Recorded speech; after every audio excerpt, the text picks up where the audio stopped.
الله اللي انا شفته النهارده معاكم انتم مش شايفين نفسكم. دايما نتيجه العمل البدني بتحس بالام بعد ما تعمل تمرينه، بعدها تاني يوم تحس بالقوه. قال لك عنصر القوه بيظهر بعد 5 ايام، اوكي؟ المرونه ممكن بعدها بيوم، السرعه بعدها بيوم ونص مثلا. فزيها بالظبط مهارات السباحه، احنا بنتك عليكم مفهومك النهارده هتشوفوا النتيجه المره الجايه. في ناس نتيجتها بانت النهارده بالدليل. كلكم كنتوا بتنطوا خايفين، دلوقتي بتعملوا ستارت بتعملوا ستارت. فانا بقى قبل ما ابدا بس عشان توصلوا رساله للعالم كله، عايز حضرتك تعرفنا اسم حضرتك؟ شريف عبد العالي. ترشح الناس تتعلم سباحه في السن بتاع حضرتك ولا لا؟ اكيد طبعا، اي سن مناسب الواحد يبدا يتعلم. تمام. حضرتك كليه ايه؟ كلية تجارة. كليه تجاره. تنصح الناس تتعلم سباحه ولا كبيره أكيد كده؟ طبعا. في مشكله في التعلم في الكبار؟ لا مفيش أي مشكلة. حضرتك حسام الدين حسن، كليه ايه؟ شريعه وقانون. شريعه وقانون، يعني كوكتيل اهو. قول لنا بقى بالله عليك الميه عامله معاك ايه؟ نفسك، صحتك؟ لا تمام، احسن بكتير من الاول. ده بالنسبه لتعليم الكبار. حضرات داخل معانا بقى بتوع التربيه الرياضيه، هذا واحد تربيه رياضيه واحد تربيه رياضيه. تربيه رياضيه؟ ماشي، 3 على 6. الراجل بتاع التربيه الرياضيه، انت مش بتتدرب في الكليه؟ وبتحب تتدرب بره الكليه؟ طيب انت النهارده وانت بتتعلم السباحه، هل انت حاسس ان انت الرياضه دي هتحبها اكتر وتستفاد، ولا الموضوع بالنسبه لك عادي بصراحه؟ اكيد مش الناس لو الموضوع وحش انا بقالي اكتر من شهرين اهو بتتمرن سباحه لنفسك. طيب هنستاذن حضراتكم هتعملوا اللي انا بقول عليه. البلاطه البني دي، دي الميه، والبلاطه المقريشه دي الحرف الحمام. هخلي صوابعي لازقه فين؟ على السطح. جهه البني ده الميه لازقه هنا على الحرف، وهحط راسي عند ركبتي وهميل لقدام واسيب نفسي وهنقول لك زق هتيجي زائد، هتلاقي نفسك نزلت كده، راسك هتوجه جسمك وتنزل كده. مجرد ما نزلت كده تعمل ضربات رجلين اللي انتوا اتعلمتها مع كابتن عبد الله واشكره من خلال الفيديو، وتطلع بايدك فوق. بعد ما تطلع فوق انا عايز ايد، اول ايد شده تاخدها، خد نفس عشان ده مشكلتك مع النفس في تعليم الكبار وعضلاتك بتوجعك، صح؟ وهتنظم. والايد الثانيه انفخ في الميه. ايد اطلع معاها خد النفس وتدايس على الميه كده، والايد الثانيه انفخ تحت. جربوا انتوا واقفين كده، ها، ايد انفخ وايد خد نفس، ها، وانت مواطن.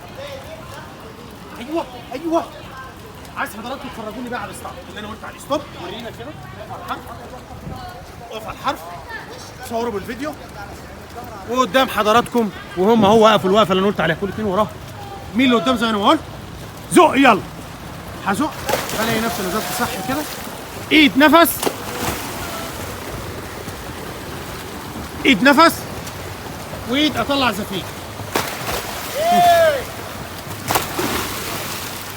ايد نفس، اصحى يا عبد الله. اهو تعليم الكبار قدامك اهو. يلا اللايف جارد اللي معايا مدرب ولايف جارد في نفس الوقت، ما شاء الله ما شاء الله. اقف فيها. هي ستوب، كله يجمع عند الحيط. نادي على زمايلك، على الحيط، الله عليك، على الحيط. احنا دلوقتي ما شاء الله كسرنا الوهله الاولى اللي هي ازاي تقفز في الميه، تواجه الميه تعمل الستارت. بس هستاذن حضراتكم ابعدوا بينك وبين زميلك متر بسرعه، مسافه دراع. هنطمن بقى على وقوف الميه تاني. كوره كبيره بحس عليها، سيب الحيطه وقف الميه، يلا وعد 10. سيب الميه يلا يا كابتن عبد الله، انت معايا هنا. يلا سيب الحيطه وعد 10. يا عبد الله هناك واحد يا عبد الله، مش محتاج ما تزيدش الحيل يا عبد الله.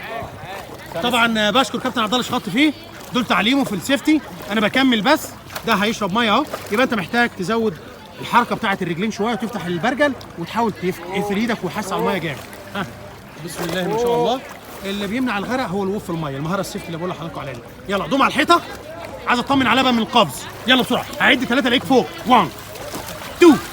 ها، لو قول ها، اقف وشك للشمس على حرف الحمام.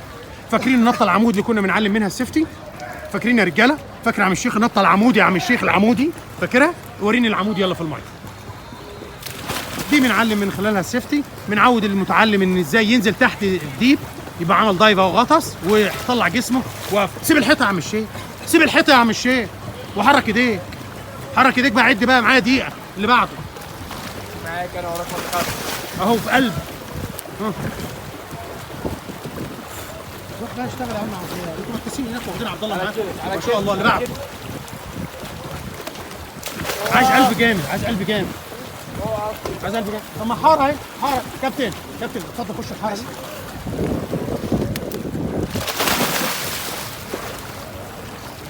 والله الحاجات دي انا بجيب لكم المشتركين، والله الناس بتشوف الشغل والله العظيم. ها، ضم على الحيطه وما تطلعش بره البسين. يلا ضم على الحيط وما تطلعش بره البسين. ضم على الحيط. ده سيشن اول اهو، جزء بسيط للسيفتي. هوري حضراتكم ان شاء الله، تابعوني الفيديو اللي جاي هنوري حضراتكم حاجه تانية خالص بالنسبه لتعليم الكبار. اتفرجوا علينا وتابعونا في الفيديو اللي جاي. عايز حضرتك تستلقى على ظهرك وتنام خالص وراسك يم هناك. نام على ظهرك ما تعملش اي حاجه، نام ما تعملش حاجه خالص. لقيت نفسك بتقف زق رجليك، زق برجليك. ايوه ايوه ايوه، ايه الجمال والشطاره. يبقى بالنسبه لتعليم الكبار الموضوع سهل وبسيط والله، مش محتاج الا انك تدي ثقه بس للمتعلم. نام على ظهرك، ساعد معايا يا عبد الله، تعالى كده شويه. ايوه زق بقى برجليك، روح لاخر الحمام. اللي هيشوط برجليه يروح لاخر الحمام يطمن على مستواه بالنسبه للطرق اللي جايه في تعليم السباحه. ها يلا بينا. شوف ما شاء الله عليك. العمق اللي هنا اهو، بصوا حمام غطس والناس الكبار عايمين اهو. نام يا شيخ، روح على الحبل يا شيخ شويه. شوط يا حبيبي، ضم ايدك على جسمك ما تحركهاش. شوط يعني خليك ريلاكس. ما شاء الله قدام حضراتكم على العمق اهو. وده الله الجارد المدرب بتاعهم بعيد اهو، يعني هو قايم بمهام ان هو منقذ دلوقتي بعيد عنهم. ما شاء الله. وهو راجل مسك ميه في الاول. وده واحد اهو ريلاكس خالص.